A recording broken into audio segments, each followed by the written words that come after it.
கொஞ்சங்கள் ஆயினும் என்ன நெஞ்சோடு அச்சங்கள்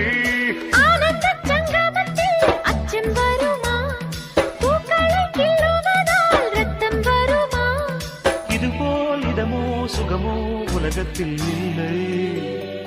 இவளின் குணமோ மனமோ மலருக்குள் இல்லை சேலை கட்டும் பெண்ணுக்கு ஒரு வாசம் உண்டு கண்டு கொண்டே கண்களுக்குள்